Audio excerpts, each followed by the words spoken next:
tahun Nabi dan para sahabat belajar la ilaha illallah. Baru setelah 13 tahun di Madinah muncul ayat-ayat syariat. Syariat umroh, syariat haji, syariat puasa, syariat tilawah, syariat hijab.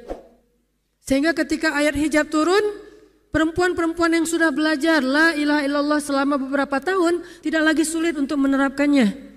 Begitu ayat hijab turun dibacakan oleh Nabi di dalam masjid, semua sahabat-sahabat mendengar itu dengan sangat perhatian. Lalu mereka semuanya pamitan, ya Rasulullah kami ingin pulang.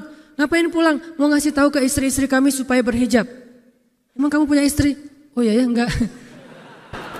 Ada yang jomblo berharap punya istri, terus ngasih tahu ke siapa yang jomblo-jomblo? Itulah kasihannya ya. Enggak bisa ngasih tahu ke kakaknya, adeknya, apalah siapalah, mantannya mungkin. Pulang ngasih tahu ke istri-istri mereka, saudari-saudari mereka, putri-putri mereka, dan perempuan yang mendengar ayat ini dibacakan langsung menutup kepala mereka dengan benda apapun yang ada di tangannya. Mau jemuran, mau baskom, mau apa. Pokoknya pegang apa, tutup langsung. Hijab. Kenapa? Ini perintah Allah. Gak mungkin Allah memerintahkan kita sesuatu kecuali ada kebaikan di dalamnya. Itu aja pertimbangannya. La ilaha illallah. Bukan kenapa? Kan lebih nyaman gak pakai hijab. Kan ini, kan itu. Enggak. Satu aja alasannya. Alasan la ilaha illallah. Kalau ini perintah Allah, sami'na wa ata'na. Itu dampak dari la ilaha illallah. Dikasih perintah sesulit apapun, termasuk Zainab dengan Zaid bin Harisah. Pernah kan baca kisah Zainab di surat Al-Ahzab? Mungkin kapan-kapan kita bahas itu. Efek dari la ilaha illallah. Tiba-tiba Nabi datang kepada Zainab. Sebetulnya Zainab ini ada hati kepada Nabi Muhammad. Siapa sih yang gak punya hati untuk Rasulullah ya? Semua cewek juga pasti mengidam-idamkan pengen jadi istri Nabi. Karena otomatis istri Nabi itu adalah dijamin surga. Siapa yang gak pengen jadi istri Nabi? Di surga nanti punya rumah, satu rumah dengan Nabi. Kan keren banget. Kita bisa jadi tetangga Nabi aja di surga udah keren banget. Apalagi serumah dengan Nabi. Semua cewek juga pengen jadi istri Nabi, termasuk Zainab. Dan itu hal yang wajar. Pas Nabi datang ke rumah Zainab, Zainab udah kegeeran. Nabi bilang kepada keluarga Zainab, saya ingin melamar Zainab. Zainab udah bahagia. Untuk Zaid, untuk Zaid, bukan untuk Rasulullah. Zaid? Siapa Zaid? Anak angkatnya Nabi Muhammad SAW, bekas budak. Mirip-mirip dengan Julaibib. Julaibib itu edisi Madinah, Zaid itu edisi Mekah. Ada dua cowok jomblo yang sama-sama pernah diuji dengan masalah jodoh. Zaid edisi Makkiyah, Julaibib edisi Madaniyah. Dua-duanya jomblo. Dua-duanya orang biasa, gak punya daya tarik. Followersnya gak ada, 0. Bukan selebgram sama sekali. Kata Rasulullah, aku melamar Zainab untuk putraku Zaid bin Harithah, anak angkatnya Nabi. Zainab menjawab apa? Ya Rasulullah, saya gak cinta sama Zaid. Jawaban yang sangat wajar kan? Dan jawaban yang paling sering kita dengar sekarang kan? Maaf ya, aku gak ada perasaan, kita jadi adik kakak aja. Itu kan standar ya? Standar banget lah kayak gitu-gitu. Maaf ya, kita jadi temenan aja. Maaf ya, aku gak ada perasaan apa-apa selama ini. Maaf ya, dan segala macam. Dengan bahasa-bahasa halus tapi nolak intinya.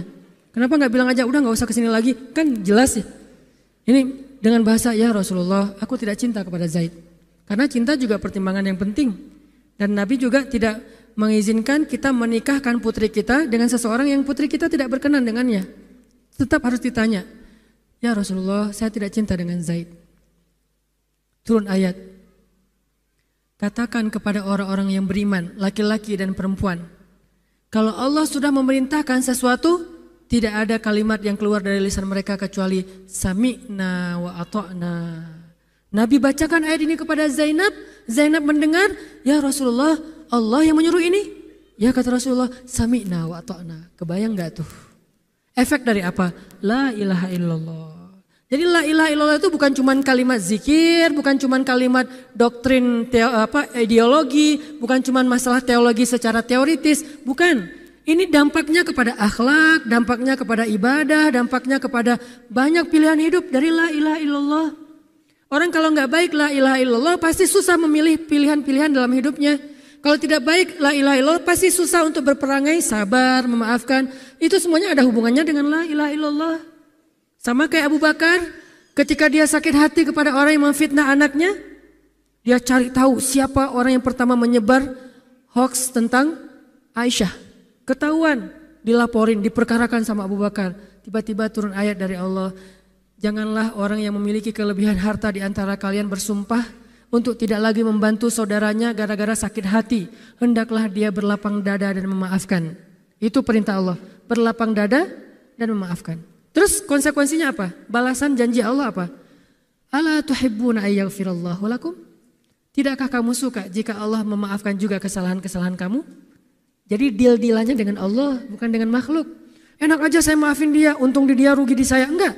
Kalau kita transaksinya dengan makhluk, kita rugi. Tapi kalau kita transaksinya dengan Allah, kita untung. Libatkan Allah dalam urusan kita. Dan ini gak mungkin kita lakukan kalau gak baik. La ilaha illallahnya. Allah nawarin kepada Abu Bakar, ala tuhibbuna ayyaghfirallahu lakum? Tadinya Abu Bakar kesel banget sama tuh cowok. Terus turun ayat ini, wal ya'fu wal yasfahu. Hendaklah dia memaafkan dan berlapang dada. Abu Bakar berat. Tiba-tiba Allah katakan, ala tuhibbuna ayyaghfirallahu lakum? Bala ya Rob. Kata Abu Bakar, tentu ya Allah, kalau gitu saya akan maafkan. Demi supaya Allah memaafkan kesalahan saya. La ilaha illallah. Zainab, sami'na wa ata'na. Ya udah saya terima Zaid ya Rasulullah. Alhamdulillah. Datang Nabi ke Zaid. Zaid mau gak nikah sama Zainab? Sebetulnya mau banget tapi gak pede.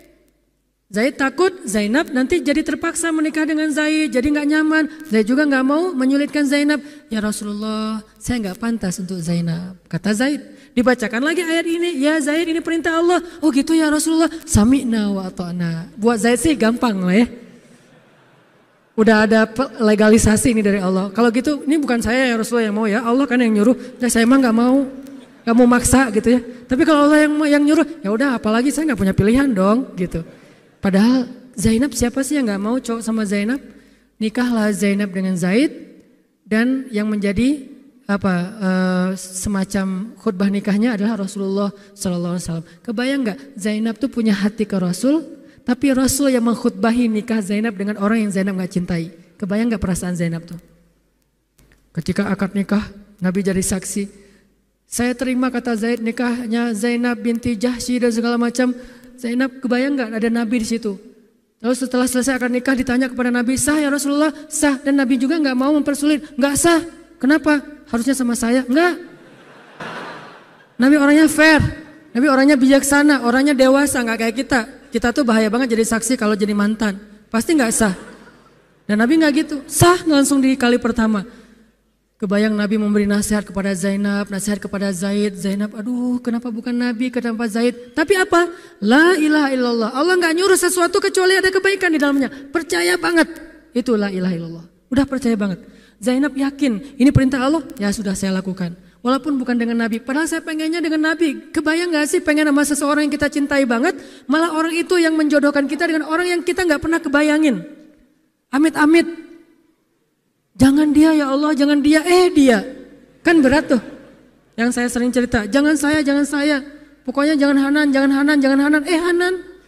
Kenapa kok begitu? Karena dia bilang jangan saya bilang yang dia ya Allah. Akhirnya kita adu-aduan doa. Ya Ustadz, masa dilawan ya? Doanya lebih panjang, lebih sujudnya apa segala macam. Akhirnya jadi gak kebayang tuh buat Zainab. Kalau Zaid sih mungkin kebayang lah ya. Gimana happynya Zaid menikah dengan seorang cewek yang semua orang Mekah pengen nikahin dia. Tapi kalau Zainab itu hari-hari yang sangat berat. Malam pertama gak kebayang buat Zainab. Zaid. Begitu Zaid datang, assalamualaikum Zainab. Gimana tuh? Ini kalau kita lihat dari angle manusia ya, karena Zainab juga manusia. Tapi semua emosional subjektif manusia redam dengan iman la ilaha illallah. Harapannya cuma satu, pasti ada kebaikan di sini. Pasti ada kebaikan di sini. Walaupun gak kebayang kebaikannya apa, pokoknya ada aja. La ilaha illallah. Nikah Zainab sama Zaid, cekcok selama 1 tahun, gak pernah akur. Pulang kerja rame, berangkat kerja rame, pagi rame, sore rame. Gak cocok aja tuh Zainab sama Zaid. Berkali-kali datang berdua sama ke Rasulullah, ya Rasulullah nasihati kami. Udah dinasihati pulang rame lagi, di mobil aja berdua rame, macet apa segala. Ya udah nikmati aja, rame gara-gara macet. Terus aja kayak gitu. Pokoknya selama 1 tahun mereka sering percekcokan rumah tangga. Jadi kalau kita ngelihat ada keluarga yang mungkin baru menikah kemudian bercerai, jangan menjudge mereka. Karena menikah itu ibadah, perintah Allah. Itu lebih baik daripada tidak menikah tetapi sudah melakukan banyak perbuatan dosa. Walaupun akhirnya nauzubillah ada hal-hal di luar dugaan, maka la'allahu khair, mudah-mudahan ada kebaikan. Mereka berani menikah muda aja kita harus acungkan jempol. Mereka berani menikah muda aja kita harus respect. Kan saya sering bilang no judgment, respect to other kan. Berani mengambil keputusan menikah muda, baru berhijrah udah langsung menikah. Itu bukti dari iman. Kenapa kita menjudge seolah-olah kita lebih baik dari dia? Emangnya kita berani melakukan hal yang mereka lakukan? Gak berani buktinya. Berarti dia lebih baik daripada kita. Walaupun kesudahannya, kalau mereka bercerai setelah menikah baru beberapa lama, ada yang lebih soleh dari mereka juga bercerai baru setahun menikah. Zainab dengan Zaid, dua-duanya dijamin surga. Dua-duanya dijamin surga. Pernikahan mereka cuma bertahan setahun. Setahun kemudian Zaid datang kepada Rasulullah. Zaid bilang, ya Rasulullah, kayaknya udah gak bisa dipertahankan hubungan saya dengan Zainab. Zaid, sabar. Rasul ketika Zaid mau datang sebetulnya udah dapat bocoran dari Allah. Allah udah ngejapri Rasulullah dalam bentuk ilham. Japrian Allah kan ilham ya. Japrian kita kan WA, itu juga habis kuota gak kebaca-baca. Kalau japrian Allah ke Rasul ilham. Ilhamnya apa? Kalau nanti Zaid datang, nanti baca di surat Al-Ahzab. Kalau nanti Zaid datang kepadamu meminta nasihat tentang Zainab, bilang kepada Zaid, ceraikan istrimu. Kalau udah diceraikan, nanti kamu nikahi Zainab. Ini perintahnya juga berat buat Nabi nih. Kebayang gak sih anak angkat kesayangan Nabi yang selama ini baik banget sama Nabi, tiba-tiba dia punya masalah dengan istrinya, disuruh cerain dengan niat kalau udah cerai nanti dia yang nikahin. Kan gak kebayang tuh buat Nabi. Ditambah lagi Nabi itu orangnya ra'fah banget, sangat gak enakan. Kita aja gak tega kayak gitu. Emang ada yang tega kayak gitu? Gak tega kan? Zainab mantan kita sih. Sekarang cowok itu datang ke kita, suaminya Zainab. Ustadz, gimana nih Zainab, perlu saya pertahankan? Emang kalian dari awal udah gak cocok, cerai aja deh. Kenapa? Bentar lagi gue mau nikahin Zainab. Gak kebayang kan? Kok Ustadz ngomong kayak gitu? Dapat ilham. Berat kan? Nabi itu kayak gitu loh, kondisi emosional beliau yang zulzilu, terguncang. Gimana nih caranya? Saya nggak enak banget, nggak tega banget sama Zaid. Kebayang wajah Zaid polos gitu, ya Rasul gimana nih? Aduh, mau dibilangin ceraikan aja nggak tega, mau dibilang pertahan tapi Nabi bilang suruh cerai, Allah suruh ceraikan. Akhirnya Nabi memilih emosionalnya, bukan perintah Allah. Wahai Zaid, tahan istrimu, jangan ceraikan. Padahal kata Allah suruh ceraikan. Lihat beratnya Nabi waktu itu. Akhirnya Zaid pulang, gitu ya Rasul. Ya pulanglah Zaid, Nabi gak enak banget sama Allah. Terus akhirnya Zaid sampai ke rumah, namanya Allah yang nyuruh kan gak bisa dirubah ya. Kun fayakun, cerai juga tuh walaupun Nabi bilang sudah bertahan. Allah marah kepada Nabi. Kata Allah, kamu merasa gak enak kepada manusia, tapi kamu merasa enak kepada saya? Diadu oleh Allah tuh coba, emosional. Nabi langsung sujud, ya Allah ampuni saya benar-benar, saya tahu saya gak enak sama Allah, tapi juga saya gak tega sama Zaid. Kebayang gak sih ya Allah wajah Zaid yang polos kayak gitu, disuruh cerain terus saya nikahin istrinya. Gimana perasaan Zaid? Wahai Muhammad, kamu merasa gak enak kepada manusia tapi enak kepada saya Muhammad. Astagfirullah ya Allah, minta ampun Nabi semalaman. Ini benar-benar gak kebayang sama Nabi. Tapi Allah pengertian lah, tahu Allah Nabi itu bukan mau gak taat sama Allah, cuma emang gak tega banget sama Zaid. Akhirnya Allah ngambil keputusan sendiri, Zaid cerai dengan Zainab.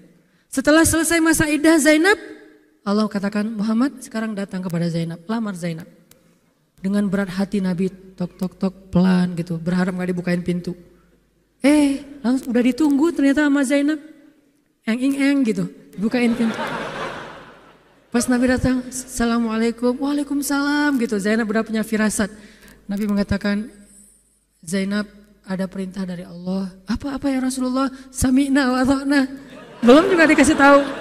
Sami'na. Allah menyuruh saya untuk melamar kamu Zainab. Untuk siapa ya Rasulullah? Curiga kan? Jangan-jangan orang lain lagi nih. Untuk siapa ya Rasulullah? Untuk saya. Masya Allah gitu. Cuman Zainab kan gengsi gitu lah. Masa cewek harus teriak-teriak gitu kan ya? Oh gitu. Padahal masuk ke dalam kamar. Wah gitu ya. Gigit jari apa, gaya-gaya cewek lah ya. Oh gitu, ntar ya saya pikir-pikir dulu. Saya istiqoroh dulu, Nabi diistiqorohin. Udah diterima, sami'na wa ata'na. Dan inilah khair, kebaikan yang diharapkan oleh Zainab. walaupun gak pernah terbayang, gak mungkin dong Zainab berpikir akan cerai setelah setahun kan.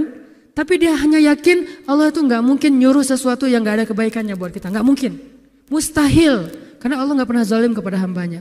Kenapa Allah kok muter-muter dulu kayak gitu? Allah pengen lihat Zainab itu menikahi Muhammad karena Allah atau karena dirinya sendiri. Kalau karena Allah, coba yang selain Muhammad berani gak? Ternyata berani. Karena itu dia menjadi layak untuk Muhammad. Kalau dia nggak menerima Zaid, mungkin Zainab tidak akan pernah jadi istri Nabi karena tidak layak. La'allahu khair. Ini buah dari la ilaha illallah. Begitu juga dengan Zaid, akhirnya menikah lagi. Dengan perempuan yang cocok untuk dia, yang berkhidmat kepada dia, yang membahagiakan hatinya, yang menjadi qurratu ainin li, menjadi penyejuk hati bagi Zaid. Dari pernikahan itu kemudian Allah anugerahkan untuk Zaid kebaikan yang luar biasa. Apa kebaikannya? Allah berikan untuk Zaid seorang putra yang paling keren. Namanya Usamah. Nama Usamah itu bukan hanya bin Laden ya. Usamah itu nama sahabat. Usamah bin Zaid. Itu adalah komandan militer termuda dalam sejarah Islam. 14 tahun sudah memimpin pasukan perang yang isinya para sahabat senior. 14 tahun. Kelas 3 SMP. Baru mau ujian nasional disuruh perang. Coba, kebayang anak kelas 3 SMP yang masih galau-galau, yang masih culun-culun, yang mungkin badannya belum kebentuk, yang jerawatan misalnya kayak gitu. Tiba-tiba memimpin pasukan militer yang jumlahnya ribuan, yang barisan pertamanya kibarus sahabah, sahabat-sahabat senior. As-sabiqun al-awwalun minal muhajirin wal ansar. Termasuk siapa di dalamnya? Abu Bakar dan Umar. Kebayang gak tuh? Memimpin pasukan yang di belakangnya itu Abu Bakar dan Umar. Maju! Abu Bakar dan Umar. Maju. Usamah. Kebayang Usamah yang nyuruh. Abu Bakar. Segaya. Umar maju. Zaid, anaknya Zaid. Tapi tidak ada yang bisa membantah. Kenapa? Itu wasiat Nabi sebelum wafat. Aku perintahkan kalian untuk dipimpin oleh Usamah bin Zaid karena dia adalah anak muda yang luar biasa. Itu hadiah Allah untuk Zaid karena dulu mau menikahi Zainab walaupun hatinya sebetulnya tidak mau. La'allahu khair, la ilaha illallah.